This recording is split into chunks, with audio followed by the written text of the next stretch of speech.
बघेली का जो पहला म्यूजिक एल्बम था कबो न छूटे साथ हमार 2005 में, वो भी हमने ही बनाया था।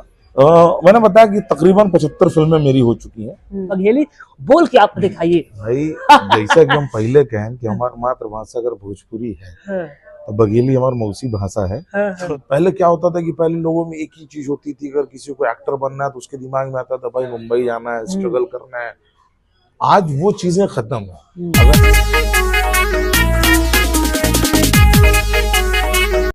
नमस्कार, बिंद बघेलखंड में आपका स्वागत है और मैं हूं आदर्श मिश्रा। आज बिंद के लिए एक नई सौगात है। नई सौगात बोले तो आज हमारे साथ जो है एक ग्रेट मैन है। हमारे साथ है भोजपुरी जगत की बहुत सारी मूवियों की जो कहानी होती है उसको देने वाले हमारे मनोज भैया हैं। भैया बहुत बहुत आपका स्वागत है हमारे न्यूज चैनल पे। धन्यवाद। और बिंद बघेलखंड के दर्शकों को मेरा प्यार भरा नमस्कार। भैया मैं जानना चाहूंगा कि जैसे अभी आपसे मैं बात कर रहा था, आपने बोला कि मैं पहले शिक्षा कर्मी में था, फिर ये स्क्रिप्ट राइटिंग में आती, कैसे लगा विचार कि यार मैं क्योंकि आप शिक्षा कर्मी में थे तो एक अच्छे लेवल पे ही रहे होंगे जी, वर्ग 3 में कैसे इस पे आपका बना विचार? देखिए क्या होता है कि हर इंसान का एक सोच होती है कि मैं भीड़ से हटकर कुछ करूं। तो ये सोच मेरी भी थी। और जो भी आपने बात कही कि विंध्य में मैं दुर्लभ हूँ, तो ऐसी बात नहीं है। मैं पैदा सिर्फ उत्तर प्रदेश में हुआ, बाकी मेरी शिक्षा दीक्षा सारी विंध्य प्रदेश से है, शहडोल जिले से। मैं वहाँ पला बढ़ा, वहाँ की संस्कृति में रहा। तो अगर मैं ये कहूँ कि भोजपुरी अगर मेरी मातृभाषा है तो बघेली मेरी मौसी भाषा है। तो मैं बघेली के भी उतने करीब रहा हूँ। मैंने बघेली फिल्म भी अभी, अगर आपने कुंवारापुर, अच्छा, उसके डायलॉग्स मैंने ही लिखे थे।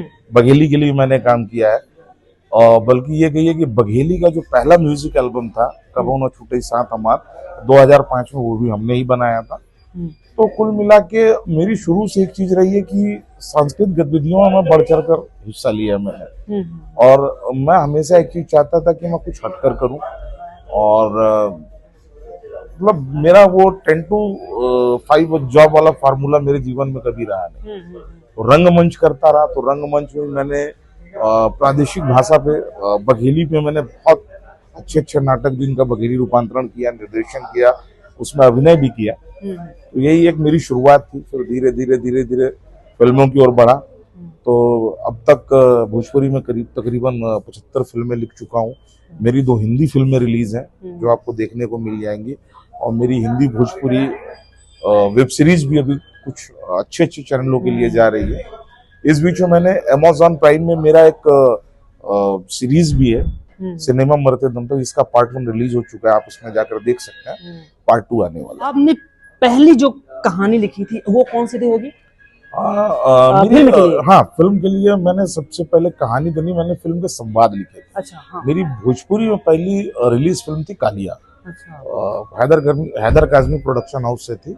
उसके मैंने संवाद लिखे थे जिसे दर्शकों ने बहुत प्यार और अपना आशीर्वाद दिया।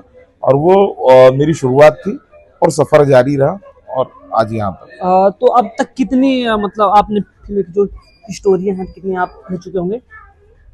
मैंने बताया कि तकरीबन 75 फिल्में मेरी हो चुकी हैं। उसमें से ज्यादातर फिल्मों के मैंने संवाद किए हैं, बाकी बहुत सारी फिल्मों के मैंने स्टोरी, स्क्रीन प्ले, डायलॉग तीनों किया है। अभी लास्ट मेरी सबसे लार्जेस्ट जो बड़ी फिल्म रिलीज हुई थी, जो टीवी पे अच्छी टीआरपी लेके आई, मंडप। मंडप दर्शकों ने बहुत पसंद किया, बहुत प्यारा आशीर्वाद दिया।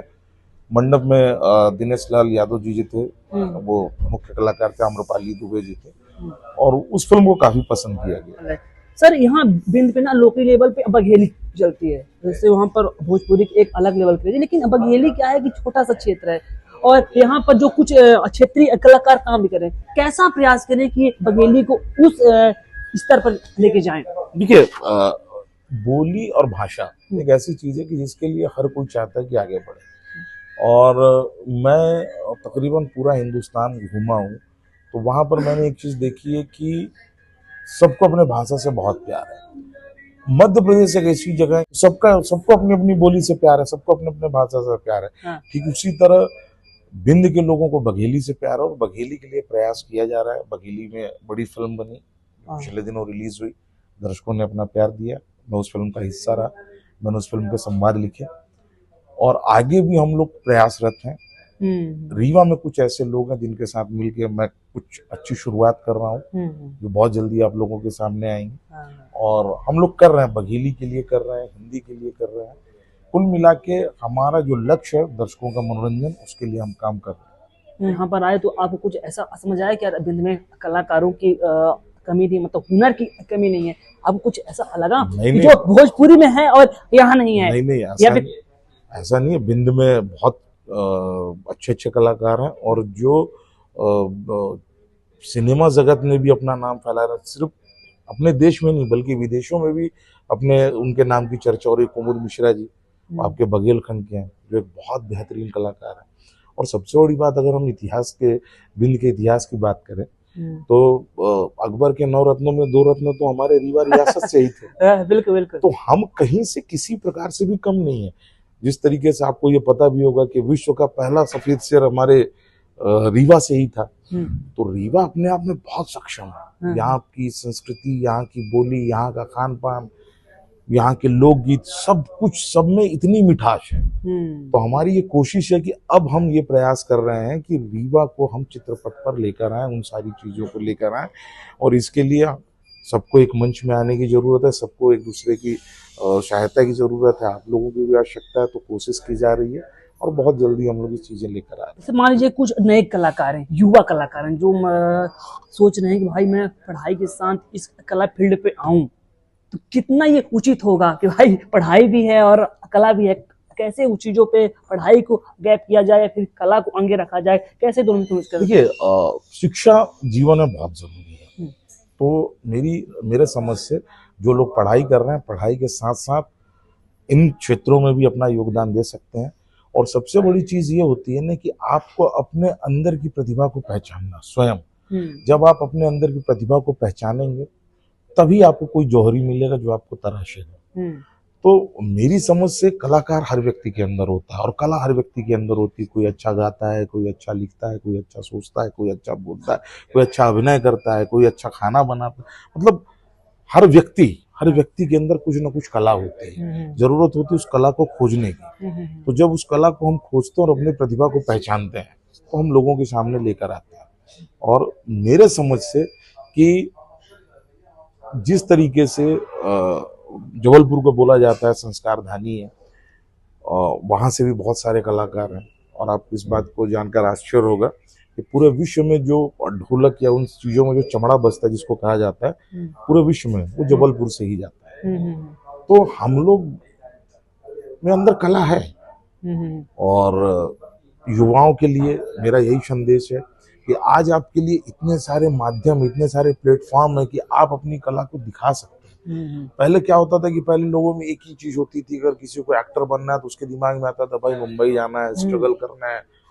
आज वो चीजें खत्म है। अगर आपके अंदर टैलेंट है, आपके हाथ में आपका मोबाइल है, आपको यूट्यूब है, दुनिया भर के सोशल मीडिया है, आप अपने टैलेंट को वहां पर लेकर आइए, ईमानदारी के साथ लेकर आइए। लोग देखेंगे, आपको अपना प्यार और आशीर्वाद देंगे, आप निश्चित तौर पर सफल होंगे। लेकिन कोई भी काम आपको अपनी ईमानदारी के साथ करना है, क्योंकि जब आप मेहनत ईमानदारी के साथ करते हैं तो सफलता के द्वार निसंदेह खुलते हैं। तो मेरी यहाँ के युवाओं के लिए यही एक संदेश है, कहने से एक्सपीरियंस के थ्रू मैं यही बोलता हूँ कि आप अपनी प्रतिभा को पहचाने, ईमानदारी और मेहनत के साथ अपनी प्रतिभा को लेकर आए, निसंदेह सफलता आपको मिलेगी। सर ने ठीक ही बोला कि भाई अगर कोई काम पे अगर हम फुल ईमानदारी से करते हैं तो कल निश्चित ही सफल होगा।